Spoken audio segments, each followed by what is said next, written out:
Pak Luhut Panjaitan, saya minta, Bang, jangan lupa diri deh. Abang kan dulu timnya Gus Dur yang mengajarkan keadilan dan demokrasi. Masa konstitusi mau dikhianati? Dan memang ada yang biasa berpikir untuk mengontrol Indonesia ini harus dicari tokoh-tokoh yang bermasalah secara hukum dan personal, sehingga bagaikan kerbau bisa dicocok hidungnya, kiri kanan. Nah, model pengelolaan politik seperti ini sangat-sangat primitif. Padahal kekuasaan model begini, kekuasaan yang illegitimate secara legal, kekuasaan yang pada dasarnya haram, tapi mereka saking greedy-nya, rakusnya, tetap mau nangkangin kekuasaan, walaupun nggak ada yang nggak milih.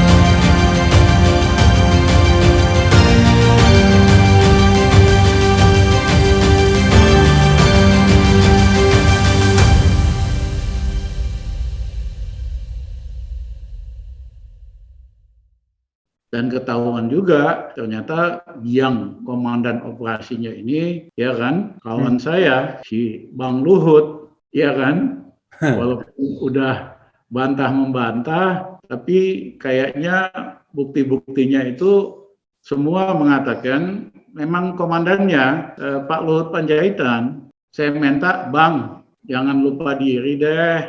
Abang kan dulu timnya Gus Dur yang mengajarkan keadilan dan demokrasi. Masa konstitusi mau dikhianati? Ya, walaupun bantah-bantah, ya saya kira si abang ini kan gagah kelihatannya, berani, ya kan? Malah ngeles, nggak ngaku, kayak politisi kaleng-kaleng aja. Ya kan, lebih bagus ngaku, bertobat. Mari kita perbaiki demokrasi di Indonesia ini. Bang Rizal, ya silakan. Dan memang ada yang biasa berpikir untuk mengontrol Indonesia ini harus dicari tokoh-tokoh yang bermasalah secara hukum dan personal, sehingga bagaikan kerbau bisa dicocok hidungnya, kiri kanan. Nah, model pengelolaan politik seperti ini sangat-sangat primitif, sangat-sangat bertentangan dengan etika, sangat-sangat bertentangan dengan iktikat mau membuat Indonesia jadi lebih hebat, lebih makmur dan cerdas. Bagaimana kalau pejabat atau ketua partai itu sengaja yang dipilih yang ada kasus hukum, sehingga semua bisa jadi kerbau yang diarahkan kiri kanan. Maaf dah, teknik penguasaan politik, pengelolaan politik ini sangat kuno, ya, jahat, ya. Ini waktunya kita ubah menjadi lebih baik. Oke, Bang Rizal, jadi saya gara-gara baru sembuhnya ngeblank orangnya,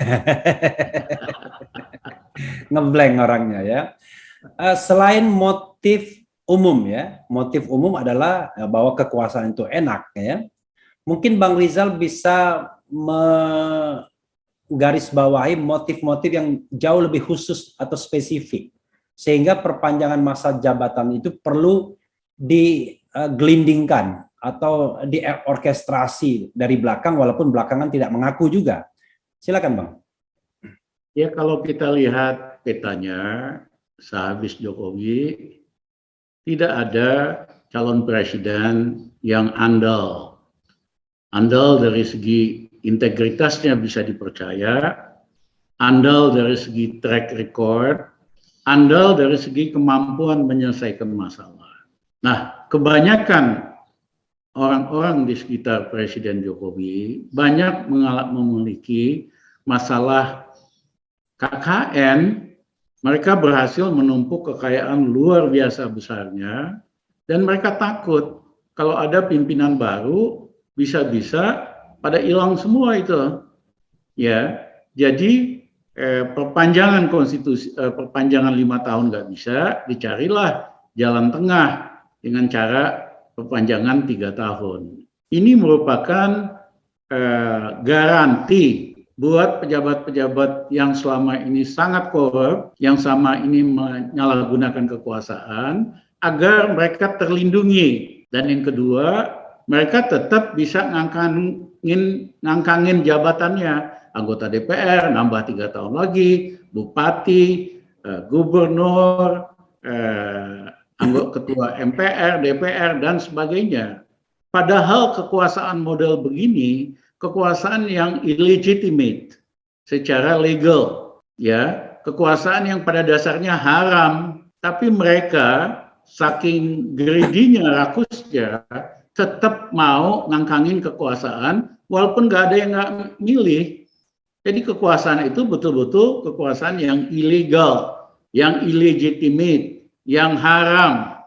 Nah, saya bingung, ya kan, tokoh-tokoh ini sedemikian takutnya terhadap perubahan. Bang Rizal.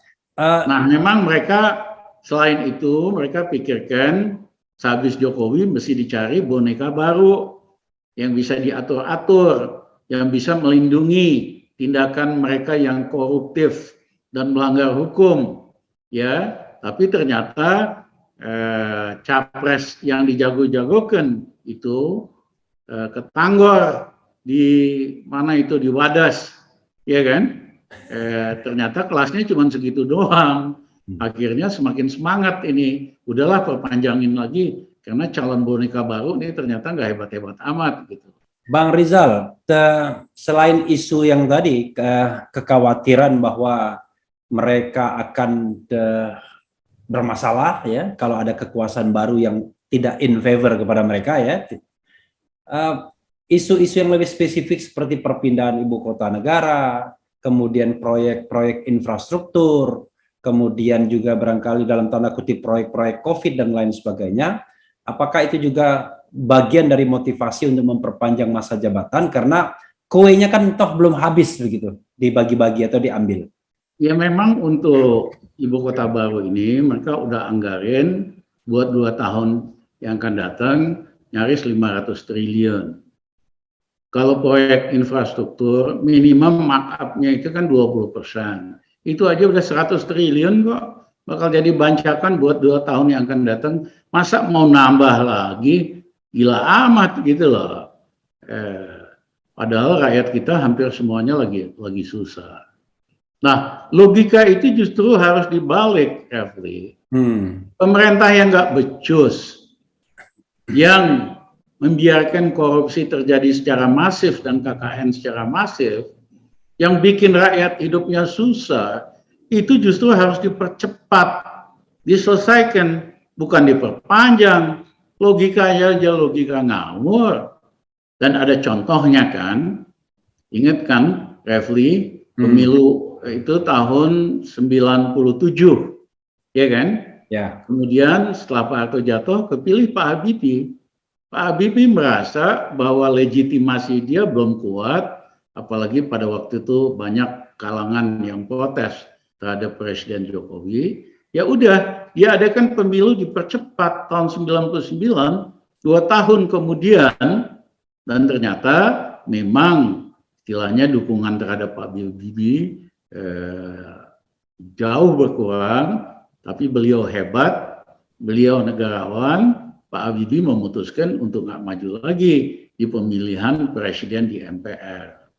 Jadi kalau kita lihat presiden ini, yang ada adalah, dan ini terjadi di seluruh dunia, apalagi di negara-negara parlementer, kalau presidennya itu nggak becus, pemerintahannya sangat korup, yang ketiga tidak mampu mensejahterakan rakyat, malah bikin rakyat hidup sulit, yang ada itu pemilu dipercepat, bukan diperpanjang.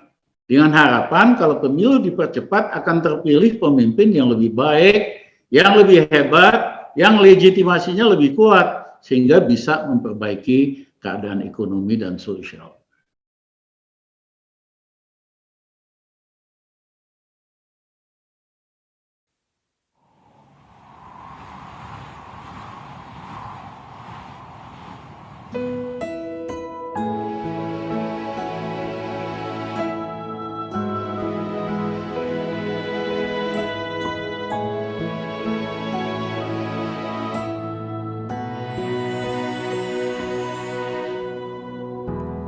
Ketika matahari